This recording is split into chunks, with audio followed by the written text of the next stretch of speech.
हजरत इंसान की पैदाइश का मकसद क्या है? हर चीज का एक मकसद होता, आखिर इंसान के वजूद का मकसद क्या था? रब्बे कायनात ने हजरत इंसान को जिस्त की कबा क्यों ज़ेबतन फरमाई? आखिर इसकी वजह क्या है?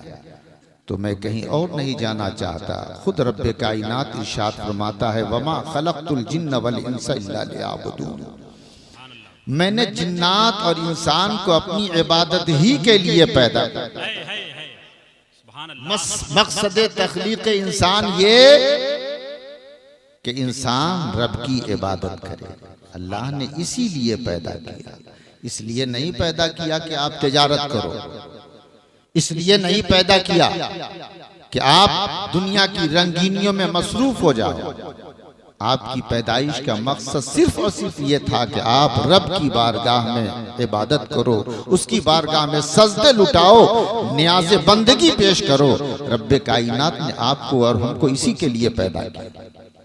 अब जरा सोचें, आज हमारी तबाहियों की दास्तान लिखी जा रही है।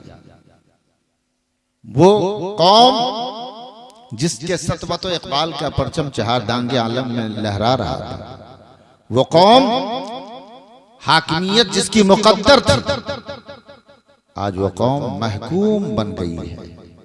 वो कौम जिसे इक़्तिदार के लिए भेजा गया था, वो कौम आज झाड़ू देने का काम कर रही है। मैं आपसे कहना चाहूंगा, तबाहियां हमारे घर आंगन में रक्स कर रही हैं, हमारी तिजारतें बर्बाद हो रही हैं, हमारी जायदाद को खाकिस्तर किया जा रहा है। आखिर इन तबाहियों को किन लोग किसने दावत दी है? इन हलाकतों किसने बुलाया? मैं आपसे कहना चाहूंगा, वो मुअज़्ज़ज़ थे जमाने में मुसलमान होकर, और हम खार हुए तारीके कुरान होकर। आज भी हो जो बराहीम सा ईमा पैदा, आ कर सकती है अंदाजे गुलिस्तां पे। मोहतरम हज़रात, आपने समझा, जब कोई चीज अपना मकसद खो देती है तो उसका कोई वेट नहीं रह जाता, उसकी कोई इज्जत नहीं रह जाती, उसका कोई वकार नहीं रह जाता। ये माइक अभी आवाज आप तक पहुंचा रहा है, आप इसकी इज्जत करते हैं, लेकिन जब माइक आवाज देना बंद कर दे तो आप इसे कोरे करकट में डाल देते हैं। जब तक के कपड़ा आपके जिस्म की हिफाजत करता है, आपके जिस्म पे रहता है, नहीं तो कोड़े दान में डाल दिया जाता है। जब तक आपकी गाड़ी आपकी मंजिल आसान करती है, आप उस गाड़ी की हिफाजत करते हैं, उस पे पैसे लगाते हैं, उसकी इज्जत करते हैं। लेकिन जब गाड़ी आपका ये मकसद पूरा न कर सके तो उस गाड़ी को कोड़े करकट के दाम में बेच दिया जाता है। बिला तशबीह तमसील, हर चीज को अल्लाह ताला ने एक न एक मकसद के लिए पैदा फरमाया, और जब तक के वो चीज अपने मकसद को अदा करती रहती है, उस चीज की इज्जत होती है, उसका वकार होता है, उसकी आदमी हिफाजत करता है। और अगर अपनी हैसियत से अलग हट जाए तो उसकी इज्जत खत्म हो जाती है। ये इंसान जिसको अल्लाह ताला ने अपनी इबादत के लिए पैदा किया, जब तक कि ये इंसान रब की बारगाह में सजदे लुटाता रहा, जब तक कि ये इंसान नियाज़े बंदगी पेश करता रहा, अपनी पेशानियों को रब की बारगाह में झुकाता रहा, तो आलम यह है कि पूरी दुनिया इसके कदमों पे निसार हो रही थी। लेकिन जब से इसने अल्लाह की बारगाह में सर्व सुजूद होना छोड़ दिया है, तब से तबाही इसके घर आंगन में दस्तक दे रही। इसलिए अगर आज चाहते हैं कि हम मुश्किलात से छुटकारा पाएं, चाहते हैं कि मुसीबतें हमसे दूर हो जाएं, चाहते हैं कि हमारे सतवत व इकबाल का परचम फिर लहराए चहार दांगे आलम में, तो याद करें, आज अपनी पेशानियां रब की बारगाह में झुकाएं। आप ये ना समझें कि आदमी जब झुकता है तो नीचा हो जाता है। हाँ सुनो, रब की बारगाह में झुकने वाला सर नीचा नहीं होता, बल्कि रब की बारगाह में झुकने वाला सर बुलंद हो जाता है। नारे तकबीर, नारे रिसालत, मसलके आला हजरत, उलमाए अहले सुन्नत। वाह वाह वाह, माशाअल्लाह। तो अगर आप बुलंदियों से हमकिनार होना चाहते हो तो आप अपने सर को रब की बारगाह में झुकाओगे, अल्लाह ताला भी आपको सरबुलंद फरमाता है। ये नमाज आपको अजमतों के आसमान पे ले जाएगी, ये सजदे आपको रिफतों के आसमान पे ले जाएगी। इसलिए अगर आप अपने वकार की बाजियाबी चाहते हैं तो आप खुदा की बारगाह में सर झुकाने के लिए तैयार हो। बुजुर्गान दीन आए, क्यों आए? इन बुजुर्गों ने मखलूक को, भटके हुए इंसानों को अल्लाह की बारगाह तक पहुंचाने का सलीका अता किया। कैसे बंदों को खुदा से मिलाया जाए, इसी के लिए ये अल्लाह वाले मेहनत करते रहे, कोशिश करते रहे। खुद अपनी जिंदगी में इनकलाब लाया और पूरी कौम में सेहतमंद इनकलाब बर्पा करने की कोशिश फरमाई। इसीलिए अल्लाह वाले आए। मैं आपसे कहना चाहूंगा, हम और आप रब की इबादत के लिए पैदा किए गए। हमने अपने मकसद को कभी नहीं समझा कि हमारे तख्लीक का मकसद क्या है। मकसद तो हमारे बुजुर्गों ने समझा कि अल्लाह ताला ने हमें क्यों पैदा किया। अगर आप बुजुर्गों की तारीख पढ़ेंगे तो आप महसूस करेंगे कि वाकईतन उन्होंने समझा कि अल्लाह ने हमें क्यों पैदा किया। पूरी जिंदगी का एक एक लम्हा याद इलाही से इबारत है। उनकी सुबह शाम, उनकी खलवत और जलवत सब याद इलाही से इबारत है। इस तनाजुर में मैं आपकी जिंदगी में एक खूबसूरत इनकलाब बर्पा करने वाला वाकया गोशगुजार करना चाहूंगा। मकसद ये है कि आप मैदान अमल में आए। तकरीरें होती रहती हैं और होती रहेंगी, मगर तकरीर का मकसद सिर्फ ये ना हो कि हाँ बहुत अच्छी तकरीर हुई हजरत, बहुत अच्छी तकरीर हुई। कोई जनाब आते हैं, कहते हैं हजरत मैं जलसे में गया था, बड़ी अच्छी तकरीर हुई। कहा क्या हुआ? कि हजरत मत पूछिए, काफी मजा आया। कहा कि क्या हुआ? कहा हजरत बहुत अच्छी तकरीर हुई। कहा कि क्या तुमने सुना? क्या तुमने अपनी जिंदगी में कोई इनकलाब बर्पा किया? क्या हुआ? क्या तुमने समाज किया? कहा कि याद तो नहीं है, लेकिन तकरीर बड़ी अच्छी।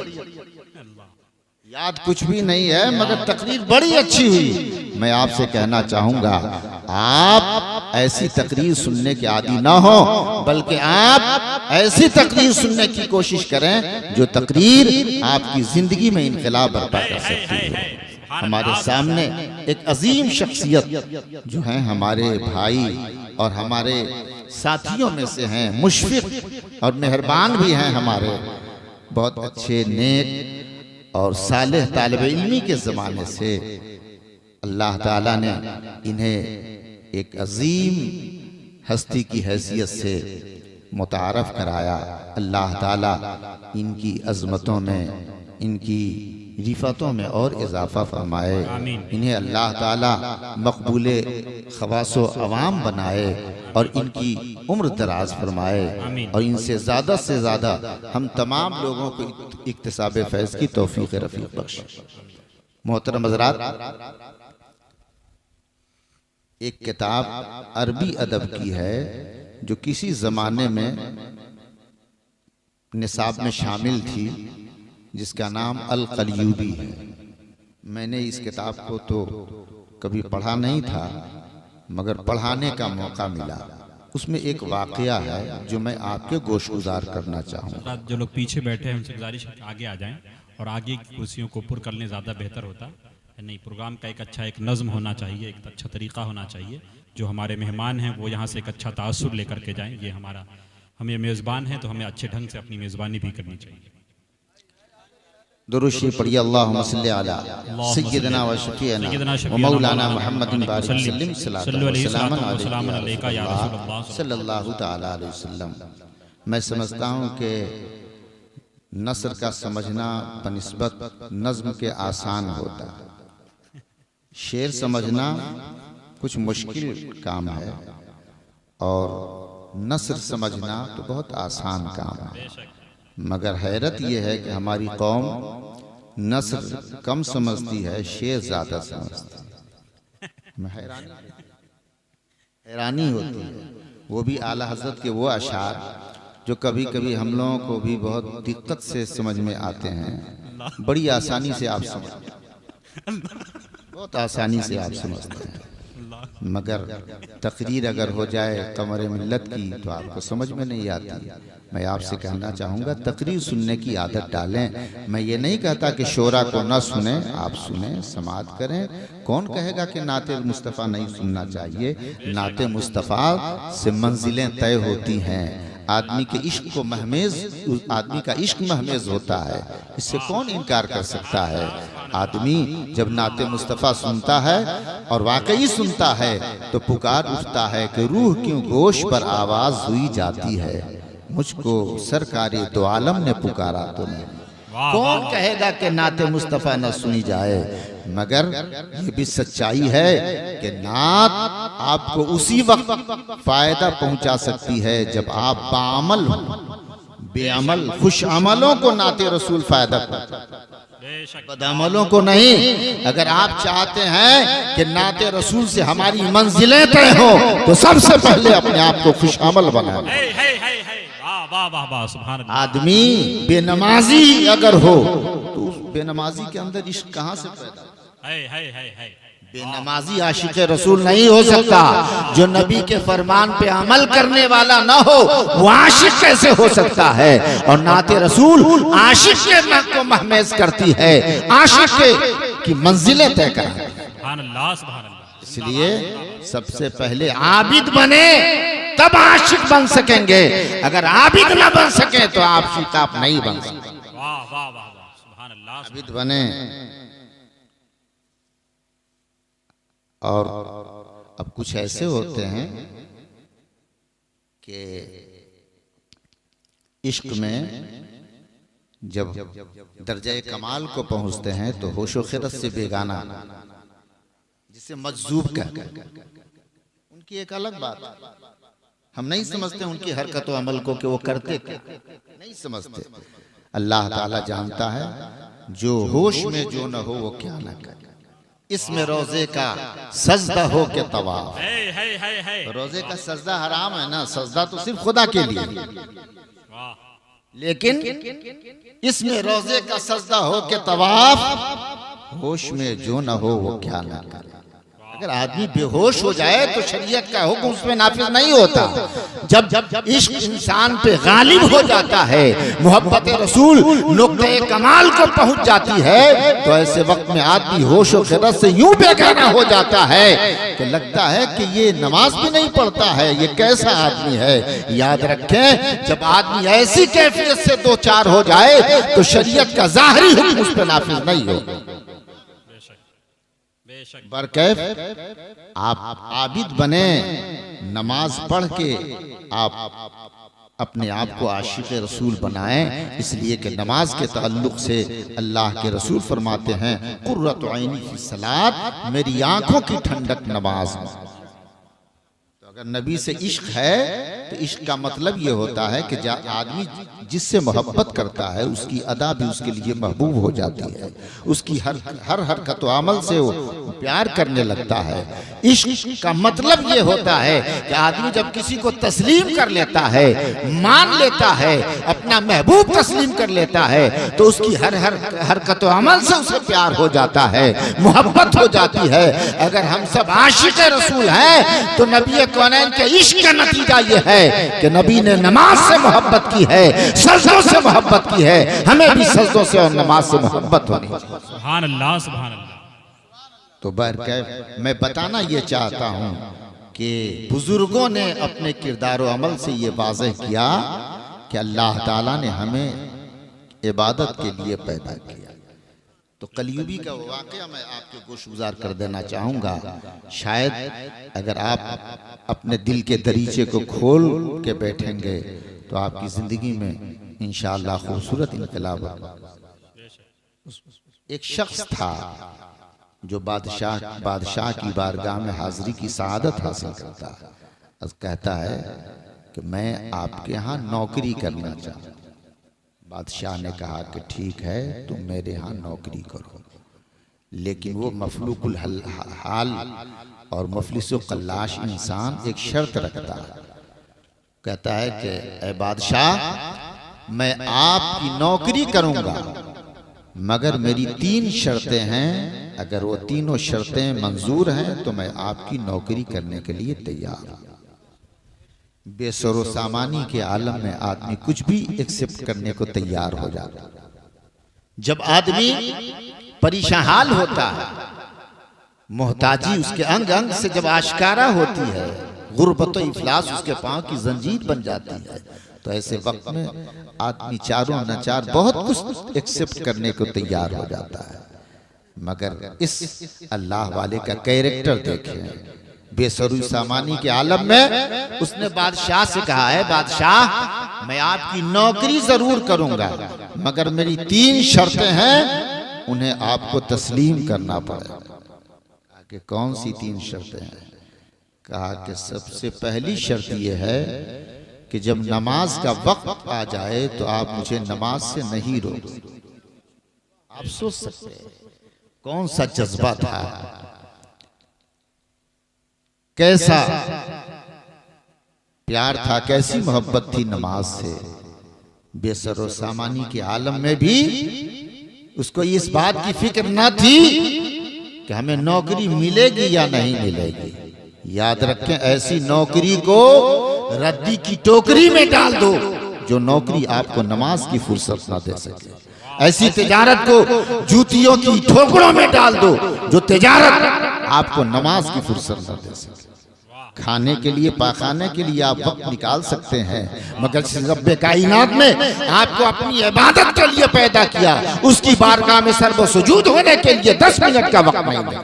नारे तकबीर, नारे रिसालत, मसलके आला हजरत, हजरत अख्तर परवाज हबीबी, नारे तकबीर। कहा कि पहली शर्त यह है कि जब नमाज का वक्त आ जाए तो आप मुझे नमाज से नहीं रोक सकते।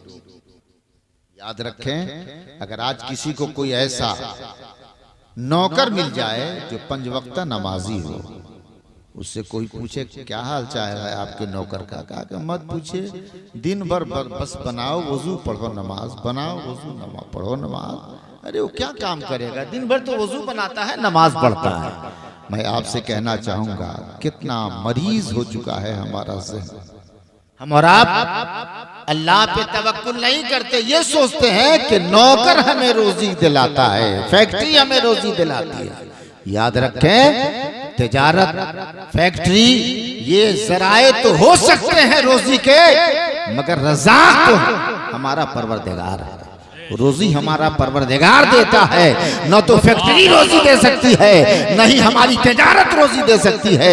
ये सब वसाइल हो सकते हैं, रज़ाक एक ईमान वाले को यही महसूस करना चाहिए। तो मोहतरम हज़रात, यही वजह है कि हज़रत अली अपने मजदूरों से फरमाते थे, इन्ना अहम्मा उमूरिकुम इंदिस सलात। ऐ मजदूरों, ढेर सारे काम हैं, करो, लेकिन जानते हो सारे कामों में सबसे अहम काम मेरे नजदीक वक्त पे नमाज पढ़ो। आप सोचें क्या मिजाज दिया हजरत अली ने दुनिया वालों को, अपने मानने चाहने वालों को। सुनो, अगर तुम नौकर भी बहाल रखो तो उनको ये ताकीद करो कि सुनो, मेरे यहाँ सारे काम है, करोगे, लेकिन सबसे अहम काम ये है कि जब वक्त आ जाए तो तुम नमाज पढ़ो।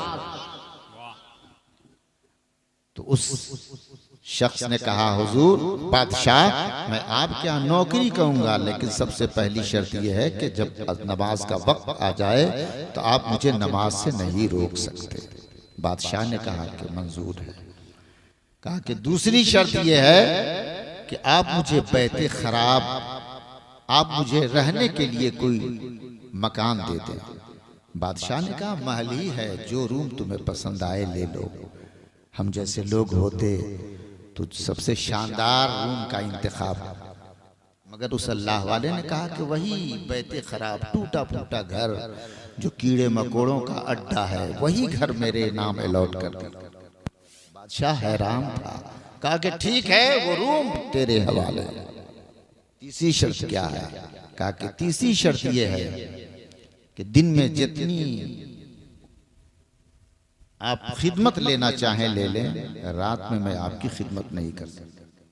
दिन में खटवा लें, मैं खटूंगा, मगर रात में मैं आपकी खिदमत नहीं कर सकता। कहा बादशाह ने कि ठीक। बस मामूल के मुताबिक नौकरी पे ये बहाल हो जाता है, आता रहा जाता रहा, आता रहा जाता रहा। बादशाह ने एक रोज सोचा कि आखिर इसने ये शर्त क्यों रखी कि दिन में जितनी मेहनत करवाना है करवा लें, रात में मैं आपकी खिदमत नहीं कर सकता। आखिर इसने ये शर्त क्यों रखी, इसमें कौन सी हिकमत है? रात में चल के देखना चाहिए कि करता क्या है। रात की तारीकी जब अपने शबाब को पहुंचती है, जब रात की जुल्फें दराज होती हैं, बादशाह उस कुटिया की तरफ रुख करता है जिस कुटिया में अल्लाह का वो नेक बंदा रब की बारगाह में इबादत करता था, सर्वसुजूद रहता था, अस्कारो वज़ाइफ में मसरूफ रहता था, उस तरफ रुख करता है। जब लोग सो रहे थे, करीब जाकर जाता है, देखता है तो उसकी हैरत की इंतहा नहीं रह जाती है। देखता है कि आसमान से एक नूर है, रोशनी है जो उस घर की तरफ लपक रही है, और वो पूरा घर बुक्के नूर बना हुआ। हैरान था और करीब गया तो देखा कि अल्लाह का वो नेक बंदा रब की बारगाह में हाथ उठाए दस्त बस्ता अर्ज करता है। उसकी आंखें सावन और भादों बहा रही थीं और अर्ज कर रहा था, ऐ परवरदिगार, मैं तो नौकर हूँ, दिन भर अपने आका की खिदमत करता हूँ, और रात चूंकि मेरी खाली है इसलिए मैं पूरी रात तेरी इबादत करता हूँ। ऐ परवरदिगार, जिस तरह मेरी रात खाली है मेरा दिन भी खाली होता, तो जिस तरह पूरी रात में तेरी इबादत करता हूँ, सारे दिन को भी तेरी इबादत में लगा। वाह वाह वाह वाह, नारे तकबीर, नारे रिसालत, मसलके आला हजरत, उलमाए अहले सुन्नत। ऐ परवरदिगार, अगर मेरी रात जिस तरह खाली है, दिन भी खाली रहता, तो पूरा दिन भी तेरी इबादत में लगा देता। आप सोचो क्या कैफ था उनकी नमाज में, कौन सी चाशनी थी जो उन्हें इस बात के लिए बार बार मजबूर करती थी कि अगर पूरा दिन मेरा खाली होता तो पूरे दिन को भी अल्लाह की याद से मामूर कर दिया। हज़रात, मैं वाकया सुनाना नहीं चाहता, मैं यहीं पे एक और पैगाम देना चाहता हूँ। उस अल्लाह वाले ने अपने किरदार और अमल से